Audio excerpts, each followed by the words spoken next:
Toujours dans le cadre des activités d'application sur les alcools, nous passons à l'activité d'application numéro 5. Donc, comme consigne, qu'est-ce qu'on nous dit? Complète le tableau en écrivant dans la case V si la proposition est vraie ou dans la colonne V si elle est fausse. Donc, vous avez des propositions qui vous sont suggérées et à vous de mettre faux ou vrai selon ce que vous avez appris au cours. Donc, on va y aller. Donc, il s'agit un peu d'un exercice qui colle avec l'obtention des alcools. Comment obtenir les alcools? Nous avons vu au cours deux méthodes d'obtention des alcools. On peut obtenir les alcools à partir de la fermentation des jus sucrés. Et on peut obtenir aussi les alcools à partir de l'hydratation des alcènes en milieu acide. Donc, cet exercice parle un peu de ce cadre. Donc, nous allons voir qu'est-ce qu'on a retenu au cours. 1. La première proposition, les sucres fermentescibles sont des sucres pouvant se transformer en alcool par les levures. Au cours, effectivement, nous avons dit que les sucres fermentescibles sont des sucres qui se transforment en alcool. Donc ici, comme première réponse, nous allons mettre V. Donc vrai, voilà. Il faut suivre toujours la consigne. La consigne, on doit mettre V quand c'est vrai, on doit mettre F quand c'est faux. On continue. Le glucose et le fructose sont des sucres non fermentescibles. Au cours, nous avons vu deux sucres qui sont fermentescibles, qui peuvent donner les alcools directement. Il s'agit du glucose et du fructose. Mais dans notre cas ici, on dit le glucose et le fructose sont des sucres non fermentescibles. Donc, ce qui nous conduit à une mauvaise réponse. Donc, je mets comme proposition la réponse à la proposition F. Faux. Le saccharose et la xylose sont des sucres fermentescibles. Comme tout à l'heure, on vient de voir avec la proposition numéro 2. Le glucose et le fructose sont les sucres qui sont fermentescibles. Or là, on nous donne le saccharose et la xylose, qui sont les sucres fermentescibles. Non. Saccharose, par exemple, pour que ça puisse se faire, il faut d'abord mettre de l'eau pour obtenir glucose et fructose. Or là, on nous dit directement, le saccharose est un sucre fermentescible. Ce qui nous conduit à une mauvaise réponse. Donc là, je mets également F, faux. Ce ne sont pas des sucres fermentescibles. Voilà, ce sont des sucres non fermentescibles. Il faut d'abord mettre de l'eau pour obtenir les sucres fermentescibles. Alors, les sucres fermentescibles qu'on a étudiés, c'est quoi? Glucose, fructose. S'il y a les deux, directement, j'ai des sucres fermentescibles qui se fermentent rapidement en présence d'enzymes. Quatrième proposition. La fermentation. La fermentation, c'est quoi? Réaction biochimique. Anaérobie consiste à la décomposition de substances organiques complexes en substances plus simples sous l'action d'un catalyseur. Effectivement, la fermentation, on a vu par exemple, la fermentation des jus sucrés nous conduit à quoi? À un alcool.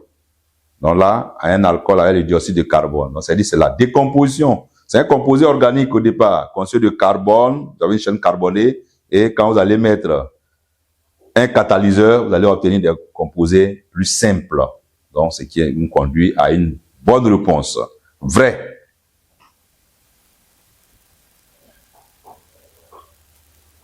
On passe à la proposition numéro 5. La proposition numéro 5, qu'est-ce qu'on nous dit? Nous avons le saccharose. Saccharose plus l'eau en milieu acide nous donne glucose plus fructose. Effectivement, on a fait quoi? On a fait l'hydrolyse de saccharose et ça nous a conduit à quoi? À glucose et fructose. Donc là, nous avons une bonne réponse. Oui. Donc quand je regarde, effectivement, nous avons 12 carbones. Avec 12 carbones, vous avez oxygène, vous avez 22 plus 2, ça nous donne 24 ici, 12 plus 12. Et là, vous avez hydrogène plutôt, vous avez 12 plus 12. Donc là, vous avez plus les deux, ça nous donne 24 là. Vous avez 12 plus 12, ça nous donne 24. Quand on regarde l'oxygène, l'oxygène a fait 11 plus 1, a fait 12. On a 6 plus 6, ça nous donne 12. Donc, ce qui est, l'équation est bien équilibrée. Et ce sont les composés que nous produit saccharose. Donc, vous avez une bonne réponse. On passe à la proposition numéro 6. Numéro 6, vous avez toujours votre saccharose. On met en présence d'enzymes et on dit on obtient l'alcool. Ça, c'est un alcool, l'éthanol, plus le dioxyde de carbone. Est-ce que cette proposition est bonne? Non, elle n'est pas bonne. Pourquoi? Elle n'est pas bonne parce que là, c'est pas un sucre fermentescible. C'est un sucre non fermentescible. Donc, pour que ça puisse se fermenter d'abord, il faut mettre l'eau d'abord, comme la 5e proposition. Mettre l'eau et obtenir le glucose ou bien le fructose. Ce sont les deux là maintenant qu'on met en présence d'enzymes pour obtenir l'éthanol. Donc là, vous avez une mauvaise réponse. Réponse, donc vous avez F. En milieu, la 7e proposition, en milieu acide et à haute température, l'eau réagit sur les arsènes pour donner des alcools. Alors, comment on obtient les alcools? On a dit qu'on pouvait obtenir l'alcool à partir de la fermentation des jus sucrés. Et aussi, on pouvait obtenir les alcools à partir de l'hydratation des arsènes. Donc, et on réalise en milieu acide. C'est que pour accélérer la réaction, c'est-à-dire l'acide, c'est des catalyseurs. Donc ici, nous pouvons dire quoi? C'est une bonne réponse. Donc on met V. 8e proposition. Lors de l'hydratation d'un arsène dissymétrique, l'atome d'hydrogène se fixe préférentiellement sur l'atome de carbone le moins hydrogéné.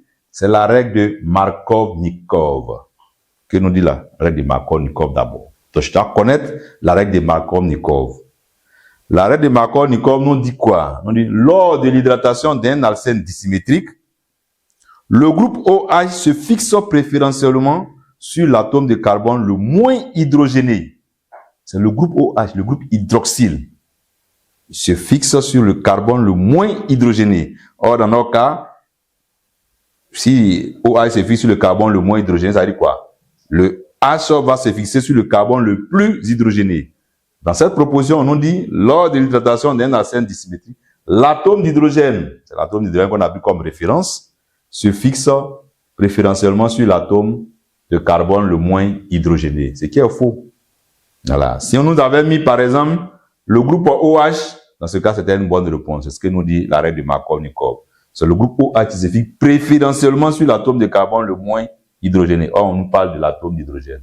Donc, une mauvaise réponse. F, faux. On vous donne 9e proposition. On vous donne la formule semi-développée d'un arsène. Un arsène qui a 5 carbones. Bon, comment je peux reconnaître que c'est un alcool? Je peux reconnaître que c'est un arsène plutôt. Comment je peux reconnaître? Vous avez la double liaison carbone-carbone. Donc, vous avez déjà un arsène. Et on dit que cet arsène est symétrique. Car la double liaison se trouve en milieu de la chaîne. Cet arsène est symétrique. Car la double liaison se trouve en milieu de la chaîne. Mais comment je peux savoir si la double liaison se trouve en milieu de chaîne? Bon, je vais essayer de diviser en deux pour voir si vraiment c'est symétrique. Déjà, quand on divise en deux, voilà la double liaison, je divise la molécule en deux. Je constate que quoi? Le C, on a CH ici, de l'autre côté on a C. Donc déjà, il y a un problème déjà. Voilà. Le groupe qui est ici n'est pas identique au groupe qui est là, de l'autre côté. Donc ça dit quoi? C'est dissymétrique, c'est pas symétrique. Quand on dit symétrique, ça veut dire la même chose que j'ai à gauche, c'est la même chose qui se trouve aussi à droite. Une symétrie. Voilà. C'est identique à gauche, c'est identique à droite. Or là, quand on divise, on constate que la gauche, c'est pas la même chose que ma droite. Donc ça veut dire quoi? On a affaire à un arsène qui est dissymétrique. Or on nous dit que c'est l'arsène symétrique ici. Voilà. Donc ici, nous pouvons dire quoi? C'est faux. Voilà.